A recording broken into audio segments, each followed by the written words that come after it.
आदाब नाजरीन, इस्तकबाल है आप सभी का मुल्क की बात में। मैं हूं आपके साथ पिंकी सहगल। खबरें शुरू करने से पहले एक नजर सुर्खियों पर। इजरायली फौज गजा से निकलने की तैयारी में। बैते हुनून में 5 इजरायली फौजी हलाक। इंडियन नेवी की बड़ी ताकत। पीएम मोदी ने मुल्क के नाम किए 3 जंगी जहाज। सोनिया गांधी ने नए कांग्रेस हेडक्वार्टर का किया इफ्तिताह। खड़गे, राहुल और प्रियंका भी रही मौजूद। मेटा ने भारत से मांगी माफी। जकरबर्ग के लोकसभा इलेक्शन 2024 पर दिए बयान को बताया गलत। सेना दिवस पर आर्मी चीफ ने बढ़ाया जवानों का जोश। बोले किसी भी चुनौती से निपटने के लिए तैयार। बीजेपी उम्मीदवार मनीष चौधरी का बड़ा बयान। कहा मेरी फाइट आपसे नहीं AIMIM से है। ओखला सीट से कांग्रेस ने अरीबा खान को दिया टिकट। अमानतुल्ला खान के खिलाफ लड़ रही है इलेक्शन। उम्रा करने जाने वालों के लिए बड़ी खबर। सऊदी हुकूमत ने नई गाइडलाइंस की जारी। अब वाराणसी में नहीं बेच पाएंगे मांस मछली। काशी विश्वनाथ मंदिर के 2 किलोमीटर के दायरे में लगा बैन।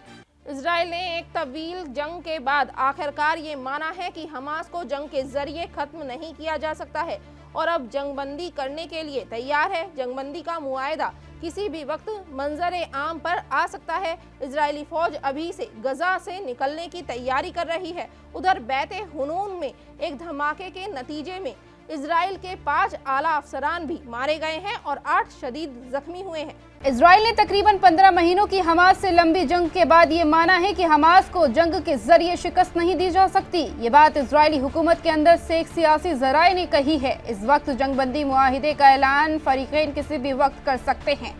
उधर इजरायली फौज गजा से निकलने की मुकम्मल तैयारी कर रही है। इजरायली मीडिया ने हालात का जायजा लेने के बाद गजा पट्टी से इजरायली फौज के निकलने की तैयारियों के बारे में खबर दी है। कतर जो इस जंगबंदी में एक अहम किरदार अदा कर रहा है, उसका कहना है कि गजा जंगबंदी और कैदियों के तबादले के लिए बामी मुज़ाकरात आखिरी फेज में है। उम्मीद जाहिर करते हैं कि बहुत जल्द इसका ऐलान हो जाएगा। जराए का कहना है कि जंगबंदी मुआहिदे पर दस्तखत होने के फौरन बाद इजरायली फौज रफा क्रॉसिंग के साथ फिलाडेल्फी के रास्ते से वापसी शुरू कर देगी। अमेरिका वजीर खारजा ने भी जंगबंदी मुआहिदे होने के कभी इम्कान जाहिर किए हैं। उधर इजरायली तर्जुमान का कहना है कि बैते हुनून में एक इमारत के गिरने से 5 फौजी हलाक हो गए हैं और साथ में 8 फौजी शदीद जख्मी हुए हैं। इब्तिदाई तहकीकात से मालूम हुआ है कि फौजी इमारत में मौजूद थे जिस वक्त वहां पर धमाका हुआ। फौज ने हालांकि इसमें हमास के शामिल होने की तस्दीक नहीं की है। फौजी सुबह सुबह अपने मिशन पर निकल रहे थे तब ये धमाका हुआ और इमारत जमींदोज हो गई। फौजी तर्जुमान ने कहा कि इस इलाके में हमास की अस्करी विंग भी मौजूद है। हो सकता है कि उन्होंने ही ये धमाका खेज मवाद नस्ब किया हो। उधर इजरायली गजा पर हमले तेज कर दिए हैं। इजराइल ने कई घरों पर बमबारी की है जिसमें करीब 24 अफराद के हलाक होने की इत्तला है। एक स्कूल को भी निशाना बनाया गया है जिसे पनाहगाह बनाया गया था। वजीर आजम नरेंद्र मोदी आज मुंबई में इंडियन नेवी डॉकयार्ड पहुंचे। यहां उन्होंने नौसेना के 3 जंगी जहाज INS सूरत, INS नीलगिरी और INS वागशीर मुल्क के लिए वक्फ किए। पीएम मोदी ने कहा कि नेवी की फख्र के लायक तारीफ है। ये तीनों जंगी जहाज मेड इन इंडिया है जो डिफेंस को नई ताकत देंगे। इससे पूरे मुल्क को दहशतगर्दी, ड्रग तस्करी से बचाया जा सकेगा। इस मौके पर पीएम मोदी ने लोगों को खिताब करते हुए और क्या कुछ कहा, सुनवाते हैं आपको। ये नए फ्रंटियर प्लेटफॉर्म भारत की सुरक्षा और प्रगति दोनों को नया सामर्थ्य देंगे। साथियों, आज भारत पूरे विश्व और खासकर ग्लोबल साउथ में एक भरोसेमंद और जिम्मेदार साथी के रूप में पहचाना जा रहा है। जब भारत के सामने G20 की प्रेसिडेंसी संभालने का दायित्व आया तो दुनिया को हमने मंत्र दिया, one earth, one family, one future. जब दुनिया कोरोना से लड़ते हुए पस्त पड़ रही थी तब भारत ने विजन दिया, वन अर्थ, वन हेल्थ। हम पूरे विश्व को अपना परिवार मानकर चलते। कांग्रेस को आज अपना नया हेडक्वार्टर मिल गया। पार्टी ने अपने इस नए ऑफिस का नाम इंदिरा भवन रखा है। नए हेडक्वार्टर के इफ्तिताह के दौरान खड़गे, राहुल और प्रियंका गांधी भी मौजूद रही। इस खास मौके पर रायबरेली MP राहुल गांधी, वायनाड से MP प्रियंका गांधी, कांग्रेस सदर मल्लिकार्जुन खड़गे, CWC के मेंबर, साबिक CM मरकजी वजीर समेत तमाम लीडर मौजूद थे। कांग्रेस के इस नए दफ्तर का पता 9A कोटला रोड पर है। कांग्रेस के 139 साल की तारीख में ये एक अहम पड़ाव माना जा रहा है। हालांकि आज इनॉग्रेशन के मौके पर मौसम थोड़ा अलग था। दिल्ली में आज सुबह से घना कोहरा छाया रहा। इंदिरा भवन के साथ साथ इसे सरदार मनमोहन सिंह भवन भी कहा जा रहा है, जिसके पोस्टर भी वहां देखे गए। साथ ही आपको ये भी बता दें कि इनॉग्रेशन के साथ ही कांग्रेस के नए दफ्तर को लेकर तनाजा भी शुरू हो गया है। इसका नाम इंदिरा भवन से बदलकर सरदार मनमोहन सिंह भवन करने की मांग की जा रही है। पार्टी ऑफिस के बाहर भी इससे जुड़ा एक पोस्टर लगाया गया है। तो वहीं मेटा इंडिया ने मार्क जकरबर्ग के भारत के 2024 इलेक्शंस पर दिए बयान के लिए माफी मांगी है। मेटा ने उसे अनजाने में हुई गलती बताया है। मामला उस वक्त उठा जब मरकजी वजीर अश्वनी वैष्णव ने मेटा सीईओ मार्क जकरबर्ग के एक बयान पर एतराज जताया। जकरबर्ग ने द जो रोगन एक्सपीरियंस शो में दावा किया था कि कोविड-19 के दौरान लोगों का अपनी हुकूमतों पर से यकीन टूट गया और 2024 में हुए इलेक्शंस में कई देशों की सत्तारूढ़ पार्टियां हार गई। इस मामले में उन्होंने भारत का भी नाम लिया। अश्वनी वैष्णव ने जकरबर्ग के बयान को गुमराह और मायूस बयान करार दिया। आर्मी डे पर army chief general Upendra Dwivedi ने पुणे में आर्मी डे परेड में हिस्सा लिया और इस मौके पर उन्होंने कहा है कि मुस्तकबिल के चैलेंजेस का सामना करने के लिए हिंदुस्तानी फौज ने तब्दीली की दहाई का खाका तैयार कर लिया है। इस तब्दीली का मकसद फौज की ऑपरेशनल और इंतजामिया सलाहियत को बढ़ाना है। आर्मी चीफ जनरल ने पुणे में 77वें आर्मी डे परेड के मौके पर जवानों को खिताब करते हुए कहा है कि साल 2023 से आर्मी ने आर्मी डे परेड और उससे जुड़े दीगर प्रोग्राम्स को दिल्ली से बाहर दीगर शहरों में मुनक्किद करने की शुरुआत की है। इस खास मौके पर बोलते हुए जनरल मनोज पांडे ने फौज की तारीफ करते हुए कहा कि फौज की कोशिशों की वजह से ही अति संवेदनशील माने जाने वाले जम्मू कश्मीर के भीतरी इलाकों में तशद्दुद में काफी कमी आई है। आर्मी चीफ ने आर्मी के फ्यूचर के प्लान्स के बारे में भी बताया। उन्होंने कहा कि आज हमारा देश एक नए युग की कगार पर खड़ा है। एक डेवलप्ड हिंदुस्तान के गोल को हासिल करने के लिए हमें एक स्टेबल और सिक्योर एनवायरनमेंट की जरूरत है। इसे अंजाम देने में भी इंडियन आर्मी एक अहम किरदार निभा रही है।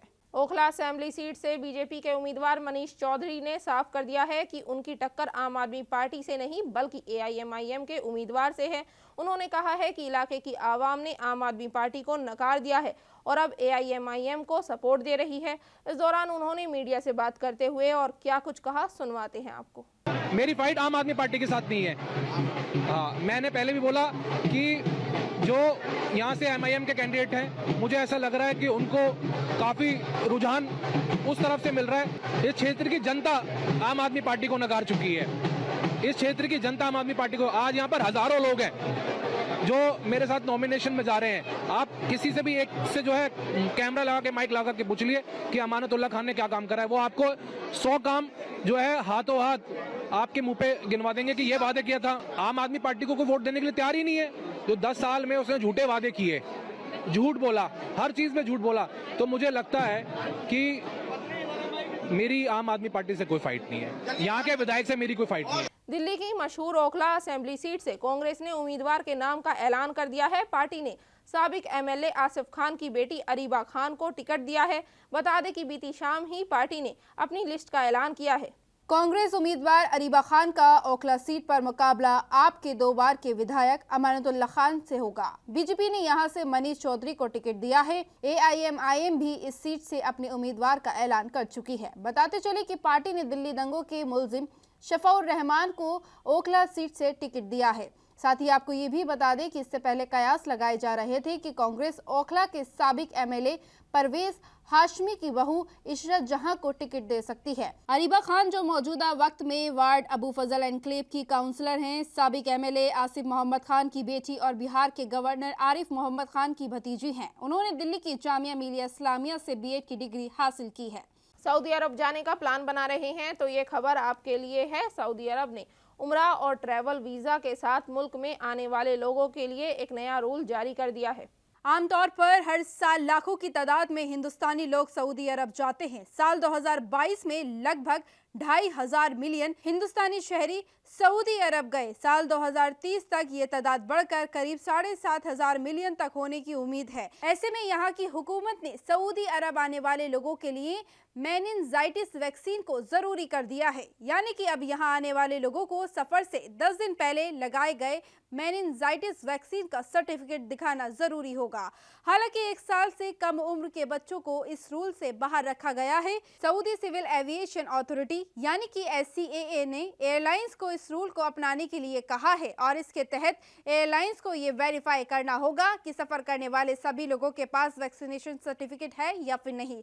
इतना ही नहीं, पॉलिसी वैक्सीनेशन के लिए भी गाइडलाइन जारी की गई है। वाराणसी में विश्वनाथ मंदिर के 2 किलोमीटर के दायरे में सभी मांस मछली बेचने वाली दुकानों पर इंतजामिया ने ताला लटका दिया है। ये एक्शन तकरीबन 45 लोगों के खिलाफ हुआ है, जिससे हुकूमत के खिलाफ भारी गुस्सा लोगों में देखने को मिल रहा है। बताते चले कि योगी हुकूमत पुलिस ने इस पूरे मामले पर करीब 26 गोश्त बेचने वाले लोगों के खिलाफ मुकदमा दर्ज किया है और इस मामले में म्युनिसिपल कॉर्पोरेशन ने तहरीर दी थी, जिसके बाद 26 गोश्त बेचने वाले लोगों के खिलाफ मामला दर्ज किया गया है। इलाके में मौजूद चौक, दशाश्वमेध और चेतगंज थाने में मामला दर्ज किया गया। इसके साथ ही बिना लाइसेंस की बिक्री पर 15 दुकानदारों के खिलाफ मुकदमा दर्ज किया गया है। पुलिस के इस एक्शन से जहां अकीदतमंदों ने खुशी का इजहार किया है, वहीं दूसरी ओर जिन लोगों की दुकान छीनी है उनकी रोजी रोटी छिन गई है। जिन लोगों की दुकान बंद की गई है उनका कहना है कि इंतजामिया ने अगर हमारी दुकान बंद कराई है तो हमें दूसरा ऑप्शन दे देना चाहिए ताकि हम अपनी रोजी रोटी चला सकें। वहीं एक मुस्लिम शख्स का कहना है कि हम अकीदतमंदों की आस्था की इज्जत करते हैं, लेकिन इस तरह से इंतजामिया का एक्शन लेना ठीक नहीं है।